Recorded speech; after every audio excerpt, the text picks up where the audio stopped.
दुनिया का कोई भी बंदा, कोई भी ऋषि मुनि आज तक जितने भी आए, वो ये नहीं बता पाए कि आत्मा कहाँ से आती है। मैं जानता हूँ, मैंने रिसर्च की है, आने वाली बुक में दूंगा आपको। तो आज जाके वो मुकाम मुझे अब मिला 22 में, नवंबर में 22 में, कि आत्मा कहाँ से आती है। आत्मा का सारा डिकोड कर दिया मैंने, आत्मा क्या है। क्योंकि इसके ऊपर ज़्यादा बोलूँगा ना, जो शातिर लोग हैं ना, वो मेरी बोलबानी से ही पकड़ लेंगे, उनको एक इंसाइट मिल जाएगी, वो मैं फ्री में देना नहीं चाहता। और एक चीज़ और, कई लोग कहते हैं ना कि भाग्य भाग्य भाग्य भाग्य, जो भाग्य में लिखा होगा, ओ भले मानस, भाग्य तुम्हारा ही तो था कि तुमने जो कर्म किया तो उसके रूप में तो तुम्हारा भाग्य बना, उसके रूप में तुम्हारा भाग्य बना। तो वो कहते हैं भाग्य बदला नहीं जा सकता। मैं बदलता हूं भाग्य, चैलेंज के साथ मैं भाग्य भी बदल देता हूं। भाग्य तो बड़ी छोटी बात है मेरे लिए, मैं डीएनए तक बदल देता हूं। इंसान का डीएनए, जो उसका बोन मैरो अंदर तक होता है ना, मैं बोन मैरो अंदर तक डीएनए बदल देता हूं इंसान का। वो भी पावर है मेरे में। क्यों? मैंने जाना, खोजा, इसमें तो डीएनए तक बदला जा सकता है। जो इस बेवकूफ में रहते हैं ना, डीएनए बदला नहीं जा सकता, भाग्य नहीं बदला जा सकता, वो कमजोर दिमाग के हैं, उन्होंने जाना ही नहीं।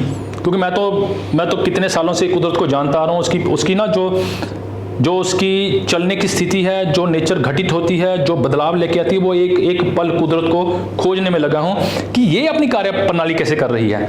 मैं तो अब आया इस संसार में 1923 2023 चल रहा है ना, तो 1923 में मैं नहीं था, और 2123 में भी मैं नहीं होना, तो कुदरत तो फिर भी होगी ना।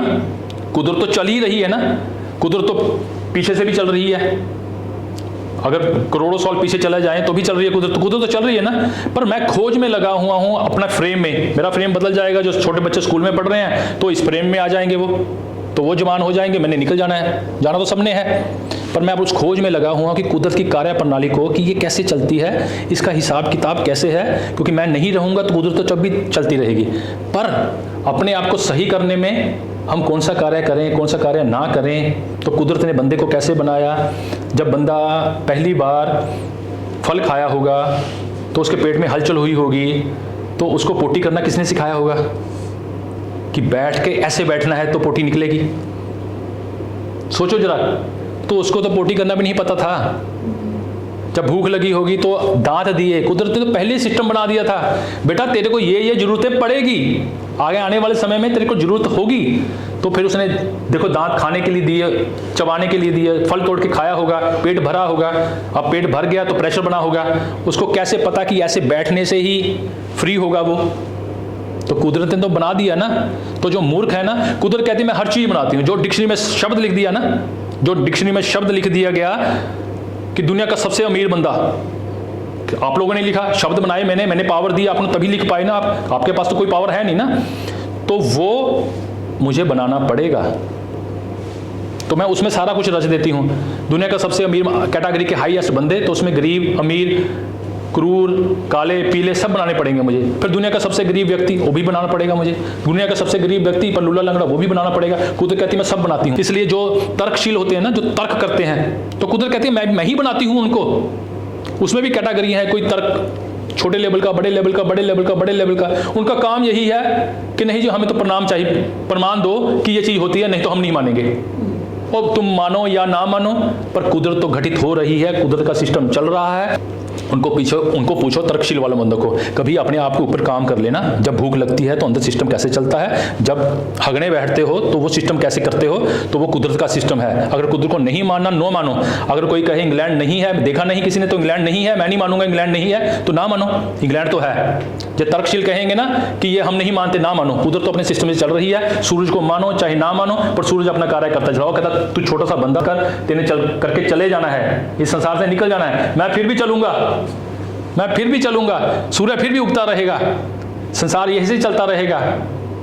पर वो निकल जाएगा बंदा, पर वो दुनिया को डिस्टर्ब करके चला जाता है। क्यों? क्योंकि कृष्ण के समय में भी ऐसे लोग थे मंदबुद्धि, ईसा मसीह के टाइम पे भी थे जिन्होंने ईश्वर को माना ही नहीं। कृष्ण के टाइम पे थे, ईसा मसीह के, बाबा नानक पे, जो उनके ऊपर विश्वास नहीं करते थे, उनकी चुगलियां करते थे, उनकी ना, अगर वो कहीं थे ना तो उनको बता देते जाके कि गुरुओं के बच्चे यहाँ हैं, पकड़ लो जाके, यहाँ हैं। वो लोग हर समय मिलेंगे, इस समय में भी हैं, इस समय में भी हैं वो लोग। कुदरत कहते हैं मुझे बनाना पड़ता है। जो ऋषि मुनि पिछले समय में थे ना, जो पिछले समय में ऋषि मुनि थे, वो गए कहीं नहीं, वो गए कहीं नहीं। कई लोग कहते हैं मंदबुद्धि लोग कहते हैं, उनकी मंदबुद्धि मुझे पता चल जाती है कि ये मंदबुद्धि बंदा है, चाहे वो लेवल का गुरु है।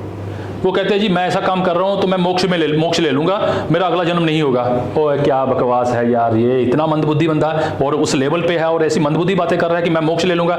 और मोक्ष लेके कहीं नहीं मिलता मोक्ष। पृथ्वी कहती है मेरे यहाँ से पानी तक बाहर नहीं लेके जा सकते। मेरे 3 ब्रह्मास्त्र अग्नि, पानी और वायु लेके जाके दिखा दो। धरती के बाहर औरा से वायु जा सकती है? वायु बाहर नहीं है, ब्रह्मांड में वायु नहीं है। एक चीज काम की बताता हूँ, चांद पे हवा नहीं है, मेरी आवाज आप तक पहुंच रही है, इसमें माध्यम हवा बन रही है। चांद पे हवा नहीं है, जहां हवा नहीं होगी मैं बोलता रहूंगा, मेरी आवाज ऐसे भी बोलता रहूंगा, कान में ही बोल दूंगा, कभी आवाज नहीं जाएगी। हवा उसको मूवमेंट दे रही है ना। स्पेस और हवा का कार्य है, स्पेस में तो है ही हम, स्पेस तो है ही है, हवा माध्यम बन रही है स्पेस के साथ मिलकर, क्योंकि स्पेस में ही है हम, स्पेस तो विराट है ना।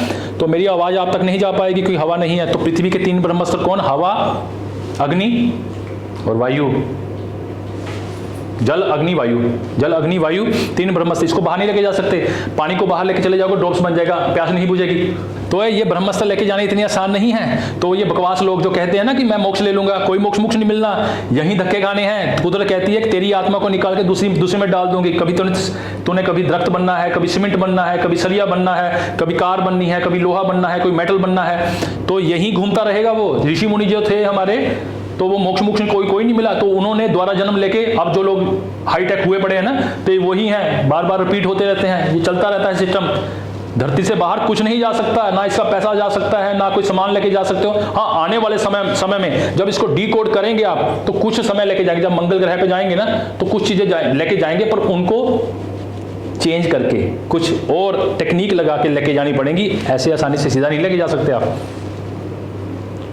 सीधा लेके नहीं जाया जा सकता। इस पृथ्वी से, जो इस पृथ्वी पे जन्म ले लिया ना, तो उसने यही मरना है, यही गलना है, यही सड़ना है और बार बार होना है। ये एक क्या है? ये एक पूरी कैद है।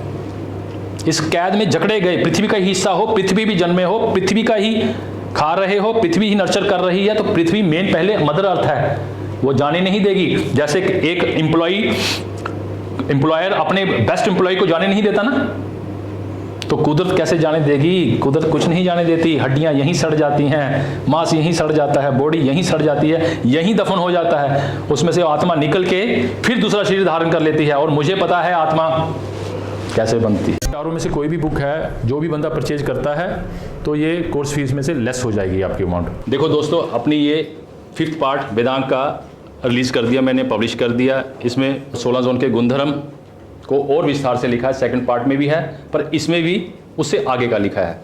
वास्तु की रेमेडी है, एक जोन में कैसे आएगी, और एस्ट्रो की रेमेडी है, और साथ में स्टोन किस दिन लगेगा, कैसे लगेगा, ये सब इसमें है। इसकी प्राइस है 16,000।